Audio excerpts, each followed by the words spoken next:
தேசபக்த பாரத சொந்தங்கள் அனைவருக்கும் பணிவான வணக்கங்கள். மிகப்பெரிய சோகத்தில் நாம் எல்லாம் ஆழ்ந்து கொண்டிருக்கிறோம். பகல்காம் காஷ்மீர் மாநிலத்தின் நேற்றைய 2 நாட்களாக அமைந்துள்ளது. தேசபக்த பாரத சொந்தங்களான அனைவரின் சார்பாக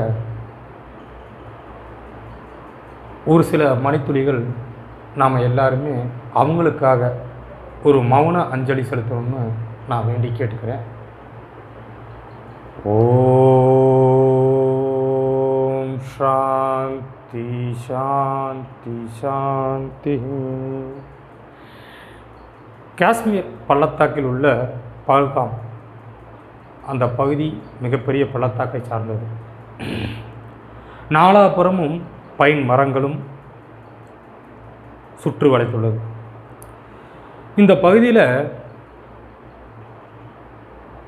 சுற்றுலாவுக்காக சென்றவங்க, அங்கே போய் ஆனந்தமாக இருக்கணும் அப்படிங்கிறதுக்காக போனவங்க. நம்ம பகுதிகளெல்லாம் இப்போ வெப்பம் அதிகமாக இருக்கிறதுனால இன்ப சுற்றுலா போகிறது அப்படிங்கிறது எல்லாத்துக்குமே உண்டானது. அந்த மாதிரி நிறையா சுற்றுலாவாசிகள், டூரிஸ்டர்ஸ் அங்கே வந்து போயிருக்காங்க. அவங்கள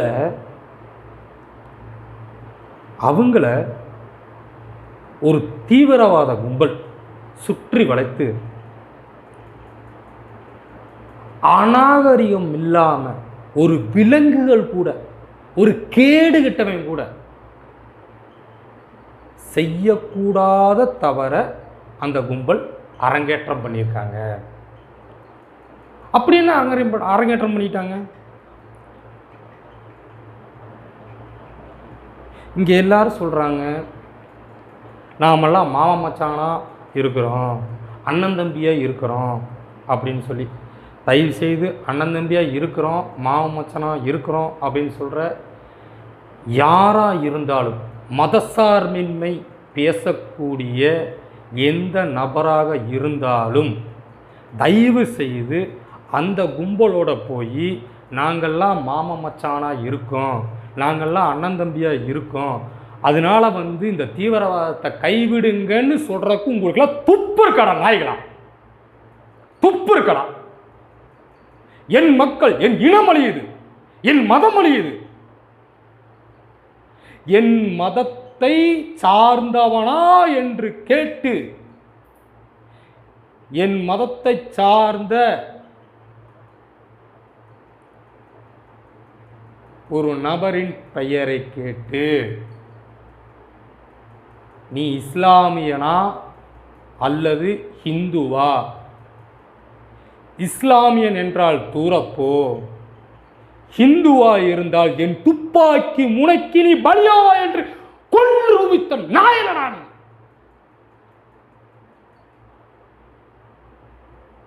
இந்த மாதிரி போக்கை கூட இந்தியாவில் இருக்கக்கூடிய, தமிழகத்தில் இருக்கக்கூடிய மதசார்பின்மை பேசிக்கொண்டிருக்கக்கூடிய இன துரோகிகளே, போங்க போய் தயவு செய்து அந்த தீவிரவாதிகள்கிட்ட பேசி நாங்கள் அண்ணன் தம்பியாக இருக்கோம், தயவு செய்து இந்த மாதிரி கொள்கைகளில் ஈடுபடாதீங்கன்னு பேச்சுவார்த்தை நடத்தக்கூடிய திறன் உங்களுக்கு இருக்கா? இது வந்து மதசார்பின்மை பேசக்கூடியவங்களுக்காக நான் பேசினேன். இப்போ அடுத்து வந்துடுவோம், ஜியோ பொலிட்டிக்கல் வந்துடுவோம். இன்றைக்கி என்னென்னு கேட்டிங்கன்னா, ஜியோ பொலிட்டிக்கலில் வந்து இந்தியா ஒரு மிகப்பெரிய பலம் வாய்ந்த நாடுகளாக போயிட்டுருக்கு, மிகப்பெரிய பலம் வாய்ந்த நாடாக போகுது. அப்படி இருக்கும்போது இங்கே இருக்கிற சில யூடியூபர்ஸ் கேட்குறாங்க, அதாவது இந்த நேரத்தில் இப்போவே போர் தொடுக்கணும், இப்போவே ஒரு சர்ஜிக்கல் ஸ்ட்ரைக் பண்ணணும் அப்படின்லாம் வந்து கேட்குறாங்க. இது எந்த விதத்தில் நியாயம்? ஒரு நாட்டினுடைய ராஜதந்திரத்தில் ஒரு யூடியூபர் முடிவெடுக்கலாமா? நான் தவறு சொல்ல, எல்லார் மனதிலும் ஆதங்கம் உள்ளது, என் மனதிலும் ஆதங்கம் உள்ளது. ஆனால் தயவு செய்து இந்த நேரத்தில் நம்ம வந்து ஆதங்கப்பட்டு பிரயோஜனம் இல்லை. சில ராஜதந்திர வியூகத்தின்படி தான் வந்து ஒரு சில விஷயங்கள் நடவடிக்கைகள் எடுக்கப்படும். நம்ம பாலக்கோட் பார்த்துருக்கோம், கார்கில் போர் பார்த்துருக்கோம், நிறையா விஷயங்களை பார்த்துருக்கோம். சரியா? அன்றெல்லாம் உடனுக்குடனே எப்பொழுதும் பதிலளிக்கப்படவில்லை, பதிலளிக்கப்படும். மோடியின் ஆட்சி இந்தியாவுக்கான ஆட்சி, இந்திய மக்களுக்கான ஆட்சி. இங்கே மதமில்லை, இனமில்லை, மொழி இல்லை, அனைவருக்கும் உண்டான ஆட்சி. தயவு செய்து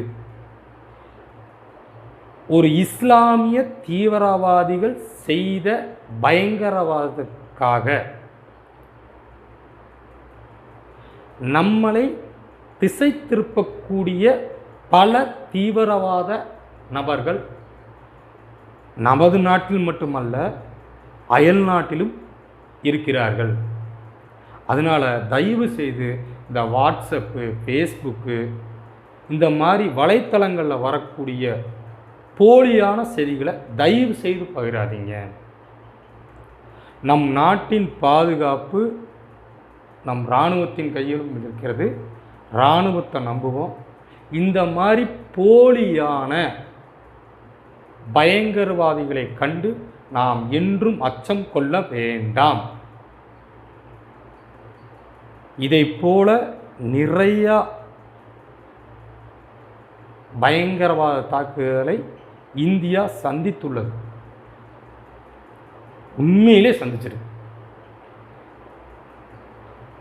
அப்படியே நம்ம சர்ஜிக்கல் ஸ்ட்ரைக் பண்ணியிருந்தாலுமே இங்கே இருக்கக்கூடிய எதிர்கட்சி சார்ந்தவர்கள் நிறையா விஷயம் கேட்டிருக்காங்க, அதுக்கு ஆதாரமே கேட்டிருக்காங்க. அந்த மாதிரி எதிர்கட்சிகளாக இருக்காங்க. ஆனால் தயவு செய்து இனியாவது நாம் எல்லாரும் விழிச்சுக்கணும். தயவு செய்து சொல்கிறேன், எல்லாரும் விழிச்சுக்கணும். விழிச்சுக்கிட்டு இனி இந்தியாவில் இருக்க அனைத்து கட்சிகளும் ஒற்றுமை இணைந்து இந்த பயங்கரவாத தாக்குதலை எப்படி நாம் எதிர்கொள்ளணும் அப்படிங்கிற முயற்சியில் நாம் இறங்கணும். ஒழிய தேவையற்ற பதற்றங்களை யாரும் உருவாக்க வேண்டாம்.